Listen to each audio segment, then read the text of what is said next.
നല്ല അടിപൊളിയായിട്ട് ബീഫ് കറി വെക്കാം. ഒരു 3 സവാളയും 2 തക്കാളിയും, ഇഞ്ചി, വെളുത്തുള്ളി, പച്ചമുളക്, കുറച്ച് വലിയ ജീരകം, ഗ്രാമ്പൂ, പട്ട, ഏലക്ക, കുറച്ച് വേപ്പില ഞങ്ങളുടെ വീട്ടിൽ തന്നെ ഉള്ളതാണ് കേട്ടോ. വേപ്പ് മരം ചെറുതായിട്ട് നമ്മളെ വീട്ടിലുണ്ട്, അതുമൊന്ന് പൊട്ടിച്ചതാണ്. സവാളയും തക്കാളിയൊക്കെ അരിഞ്ഞതിന് ശേഷം ബാക്കിയുള്ളതെല്ലാം നമുക്ക് മിക്സിയിൽ ജാറിലിട്ടിട്ട് ഒന്ന് അരച്ചെടുക്കണം.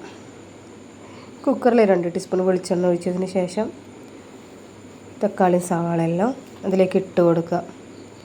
അരച്ച് വെച്ച ഇഞ്ചി വെളുത്തുള്ളി പേസ്റ്റ്, വേപ്പില എല്ലാം കൂടെ കുക്കറിലേക്ക് ഇട്ട് കൊടുത്തതിന് ശേഷം കഴുകി വൃത്തിയാക്കി വെച്ച ബീഫ് ഇതിൻ്റെ കൂടെ തന്നെ കുക്കറിലേക്ക് ഇട്ട് കൊടുക്കുക. എല്ലാം കൂടെ മിക്സ് ചെയ്ത് ഇതിലേക്ക് വേണ്ട പൊടികളെല്ലാം ചേർത്ത് കൊടുക്കാം. മല്ലിപ്പൊടി, മുളക് പൊടി, മഞ്ഞൾപ്പൊടി, പാകത്തിന് ഉപ്പ്.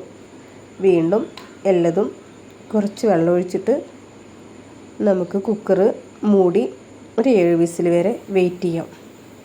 കുറച്ച് മല്ലിയില ഇവിടെ ഞാൻ മാറ്റി വെച്ചിട്ടുണ്ട്. ആവി പോയതിന് ശേഷം നമുക്ക് കുക്കർ തുറക്കാം. നല്ല പെർഫെക്റ്റ് ആയിട്ട് കിട്ടിയിട്ടുണ്ട്. വീഡിയോ ഇഷ്ടപ്പെട്ട സപ്പോർട്ട് ചെയ്യണേ.